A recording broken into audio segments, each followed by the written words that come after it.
I'm Afshin Rattansi. You're watching Going Underground, broadcasting from our studios next to the headquarters of the British Secret Service. In today's show, what are the connections between Israel and ISIS? We ask the Palestinian Ambassador to Britain. And after yesterday's last-minute Stormont welfare cuts deal, today the UN pronounces on the risk of a return of Christian sectarian violence to Northern Ireland, let alone UK cities. We speak to former Speaker of the Northern Ireland Assembly, Lib Dem peer Lord Alderdice, about whether the arrest of a UK Bloody Sunday veteran could break the fragile peace in Ulster. Plus, after Sinai, Beirut and Paris, David Cameron says we're increasing the number of British spies to approximately 15,000. We talk to a former MI5 agent about whether it'll make any difference to the severe terror threat affecting the UK. All this and more on today's Going Underground. The ISIS atrocities in Paris were not the worst terror attacks there since World War II, as mainstream media would have you believe. Ironically connected to Friday's attacks catalyzed by neo-colonialism were atrocities back in October 1961. Gaullist French police, under orders, massacred up to 200 peaceful protesters marching in Paris against the French killing of hundreds of thousands in colonial Algeria. France drew the borders of modern Syria, just as it tried in vain to continue to save borders in its former colonies around the time of the Paris massacre, from Niger to Gambia to Madagascar. But France in 2015 seems to have learnt little from failed imperialism, acting not as if in self-defense or under threat of imminent attack, and so therefore illegal under international law. President Hollande has ramped up his bombing of Syria. Targets were reportedly based on US intelligence. Why these targets weren't hit before the Paris attacks is unclear. Could the airstrikes be more in vengeance than in self-defense? And why did the French not use Syrian boots on the ground and intel to coordinate the fight against ISIS, just as Russia is, or the USA is doing with PKK-affiliated boots on the ground in northern Iraq? It seems that France and Britain have colonial hangovers, their populations divided and polarized as slim political majorities try to bomb former colonies. Why else would London and Paris continue to endanger the national security of the French and British people by conjuring up non-existent so-called moderate Syrian rebels? Today's show is in memory of those who have died in colonial legacy conflicts, from Paris and Sinai to Beirut. It concerns borders in Palestine and Northern Ireland. No one took much notice when pictures emerged of Israel's President Netanyahu visiting injured militants fighting President Assad in Syria. After all, if even Israeli nuclear weapons got little airtime at Monday's IAEA presentation at the UN, who would bother with alleged connections between ISIS and Israel? But are the reasons we don't go to war with Israel over its WMD symptomatic of British double standards? Hezbollah, fighting against ISIS, bore the brunt of last week's Beirut atrocities, but Hezbollah are still considered terrorists by David Cameron, unlike his so-called moderate Syrian rebels. As Israel continues daily demolitions of Palestinian homes, the torture of children, and ongoing airstrikes on besieged Gaza, supposedly because of Arab youths with knives, I'm joined now by Palestinian Ambassador to Britain, Manuel Hassassian.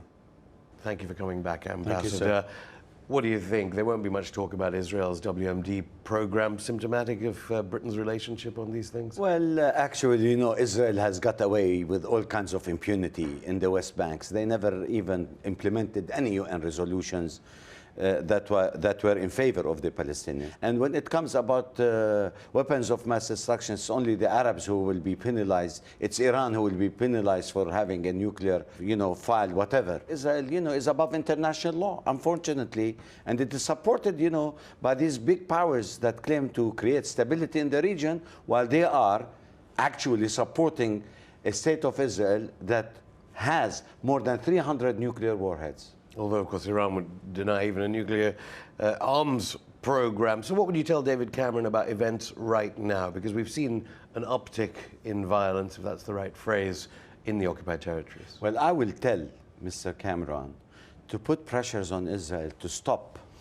the carnage, the indiscriminate killing, the extrajudicial killings, the killings of children. We're not seeing any really position from the UK that is adamant in telling Israel enough is enough, and to pressure the United States to stop this nonsense of what is going on today in the occupied territories, when we see young children are being killed and being detained and maimed. 6 years old Children are being taken to prison and jail for throwing stones, for crying out loud. What kind of a government, what kind of a country is this? We don't see any kind of basically indictment of Israel in the International Committee. It's always the Palestinians who are the terrorists. It's always the Palestinians who are creating the insecurity. It's never Israel as a state terrorist, as an occupier, has to shoulder its responsibilities against innocent civilians. David Cameron reiterating that Israel was right to defend itself in the face of indiscriminate attacks. He used the word indiscriminate attacks, presumably by Palestinians, in Gaza last year. Do you think David Cameron just doesn't get it? He doesn't get it, and he is forced to say these things because he has to comply with US policies in the region. Every time we meet with Mr. Cameron or with all officials, every time we mention Palestine and the position of the UK vis-a-vis Gaza, vis-a-vis the West Bank, has always been said, it's not in our hands, the political process is in the Americans. What we can do, we can just, consult with them and tell them to ease the pressures and what have you. But in the final analysis, I don't expect, David Cameron to side with the Palestinians because his geostrategic interest lies with that of the Israel, and he maintains a neutral stand vis-a-vis the Palestinians. Yes, they are funding us. Yes, they are saying settlements are illegal. Yes, they're saying that Jerusalem is not united. We don't agree with that. They talk the talk, but they don't walk the walk. It's unfortunate. Israeli paper Haaretz reporting that 14-year-olds will now be able to be sentenced to jail. That there's a law coming up. What's the situation in Hebron at the moment? Because we're hearing, well, we can't hear that much because journalists are being banned from going to Hebron. This is 20 miles south of Jerusalem. Yes. First of all, I think, they're drafting the bill, and that bill is going to pass because, there is a right-wing government in Israel. The mood in Israel is completely right-wing, unfortunately. The Israeli society, we don't have enough vociferous voices to tell, the government, stop these brutalities against the Palestinians. So the ambiance and the mood, the conducive conditions in Israel is prompting, this Israeli government to continue its activities against the Palestinians with impunity. I think, the situation in Hebron is precarious at best as it is in Jerusalem. The settlers are having the upper hand with the Israeli occupying forces. They're controlling the entire entrances to the city. The old city is totally sealed in Hebron. Nobody can move around. And anybody who moves, walks in the streets, puts his hands in his pocket, shoot to kill. This is the policies of the Israeli government today. You see, all we hear about in British media and presumably in American media are knife attacks by Palestinians against Israelis, whether in settlements, illegal settlements or occupied land. Many of those knives were being, put next to the bodies when they are killed. And there are many reports that could be taken to the International Criminal Court to prove to you that many of those who have been killed and shot dead did not have any knives. The knives were stashed next to them. Well, there does seem some movement, at least on food labeling. It seems a long way from the violence you're describing. The European Union now saying that it is preparing some regulations that show consumers, at least, that the food they buy at supermarkets has been made on occupied land since 1967, borders illegally, yes. In effect. What the EU is trying to do now, basically, is to prohibit certain products coming from the settlements as total prohibition, not allowing them, as labeling them that these are illegal. And there are other, this is what the reconsideration, there are other food products that will leave it to the consumer on voluntary basis whether to purchase it or not in supermarkets. This is the new addition to the question of settlement goods. There are reports that some groups, some organizations in Israel have plans to try and demolish the Al-Aqsa Mosque, the Golden Temple in Jerusalem. Any credence can be given to this? Well, there have been digging for the last 47 years under the Al-Aqsa, and they could not find the remnants of the alleged second temple, Jewish temple, that has been destroyed. There is no trace, my friend, of this temple, and this is the excuse that these extreme right-wing fascists who claim that there is the temple there, and they refer to it as the Temple Mount. 47 years of digging.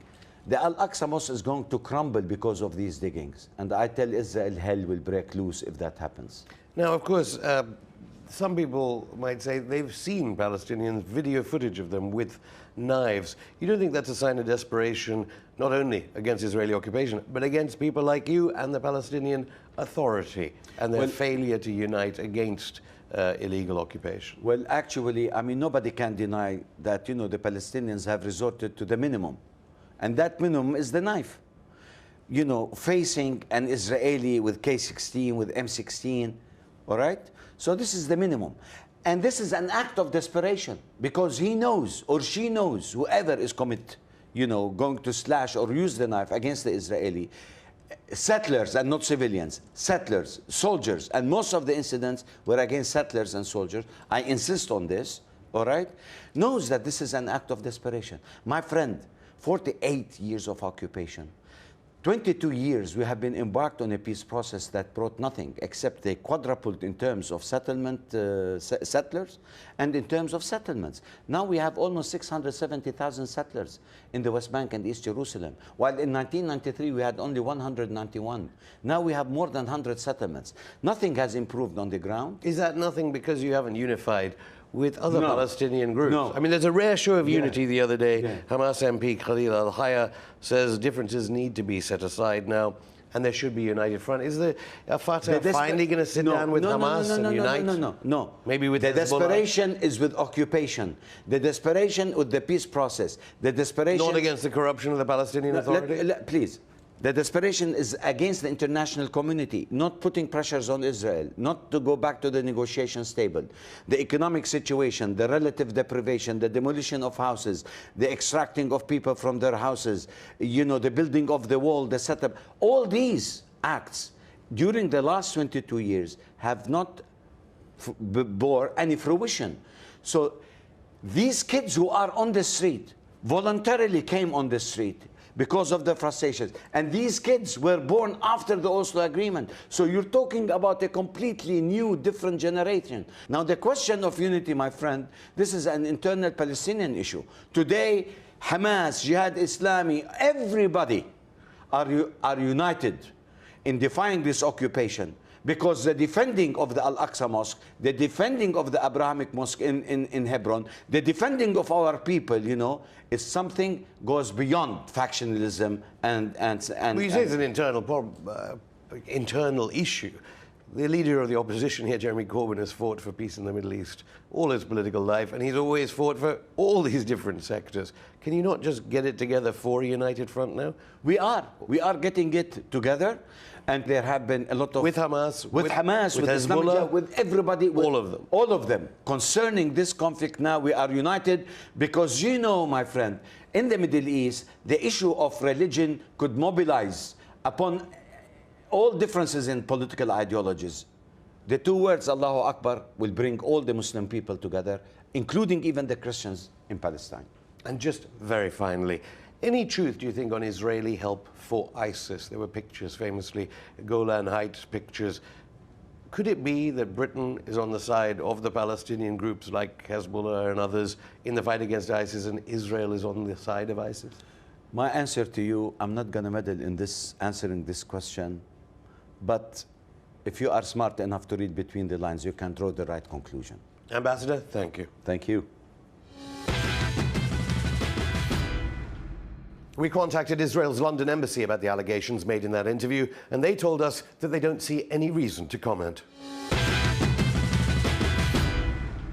Coming up after the break, 3 spooks and a lord is what Sinn Féin called it. We speak to the Lord. And we ask a former MI5 agent whether David Cameron's plan for thousands of new spies will save British cities from a Paris-style attack.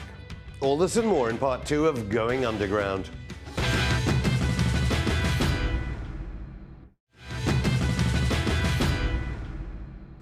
Could spies save us from any Paris-style attack on a British city? David Cameron announced after the attacks in France that we'll soon have nearly 2,000 new spies, equating to a 15% increase. Will it help? Annie Machon, former intelligence officer, and she joins me from Brussels, where police have been carrying out sweeping police raids to apprehend those involved in the Paris attacks. Annie, thanks for coming back on the show via Brussels. We actually called Downing Street about these numbers, percentage increase and the absolute absolute number. So we calculated, that means there are 12,666 spies right now, and we'll soon have 14,500. Not sure whether it was a blunder in giving us the two numbers so we could extrapolate.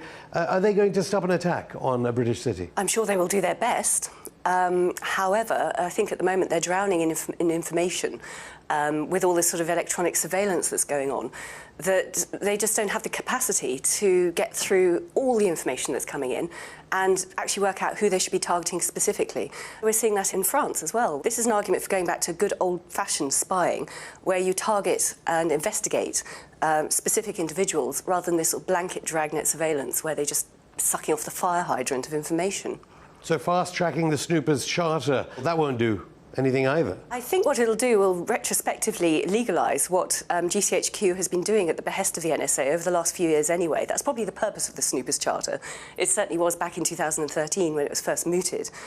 But yes, I think this over-reliance on technical surveillance is very much something that the Brits are adopting from the American spy agencies. The British used to be much better at gathering things like, you know, human intelligence, HUMINT as they call it. And this is how you get the specific information about specific attacks, much more effective when blended in with other techniques. And I think the Brits need to go back to using that sort of targeted intelligence to specifically protect our national security. As I said, at the moment they're drowning in information, and actually I think that's putting our national security at greater risk. Do you think it's that drowning that's the reason why every single time there's an atrocity, Madrid 2004, London 7/7, we learn later that the people involved were already under surveillance? Very much so, yes. And in fact, all the most recent so-called lone wolf attacks across much of the West, be it Canada, Denmark, France, Australia, again, all these people have been known to the spies ahead of the attacks they carry out. The same with the murder of Corporal Lee Rigby. The two people who were convicted of that attack were also on the radar and, in fact, had been arrested and questioned by the spies. So if they free up their resources to go after proper suspects rather than just looking at all of us or gathering up all our information, then we've got a better chance of protecting people on the streets of the UK. On the other hand, David Cameron did say that British intelligence has foiled 7 attacks, including one last month. Should we believe the government? I'm sure David Cameron is telling what he believes to be the truth. Whether he's been told the truth by the spy masters in the UK is another matter, because over the last decade we've seen time after time after time top spies and senior police officers lying to the Intelligence and Security Committee. So, for example, Lord Blair in 2008 said that they had foiled 12 attacks and then he had to scale it down to 6. Other top spies as well have done the same thing. They like to inflate the figures in order to make us feel more secure. But in fact, what they do is just make us feel more afraid that all these plots are going on. And I'm not trying to say there are not plots, there are not dangerous people out there. But I think we need proper accountability, proper oversight, so we can modulate the threat assessment and reply and react adequately in a proportionate manner within a democracy. Well, if the haystacks are getting larger and the needles maybe smaller, what is it like over there in Belgium? Because as we know, ISIS wants there to be a climate of fear in NATO capitals. We're getting drip-fed that media fear here. What about there, where the police sweeps are going on? Very much so. I mean, I've been here over the last few days, and there are constant sirens in the background. And obviously they've arrested, I think, up to 8 people so far in quite aggressive arrests. And also we're seeing that in France as well, where there have been these dawn raids of 100 terrorist suspects being arrested and taken into custody. So, yes, there's very much a sort of sense of we're all living under threat. And I think this is where we need proper accountability, we need proper information rather than this ramping up of fear that divides communities, turns people against people. That is counterproductive. And this, of course, will lead to more people feeling that they are alienated from mainstream European society and potentially going down the path of radicalisation. So we are sort of creating a rod that beats our own back. Annie, thank you.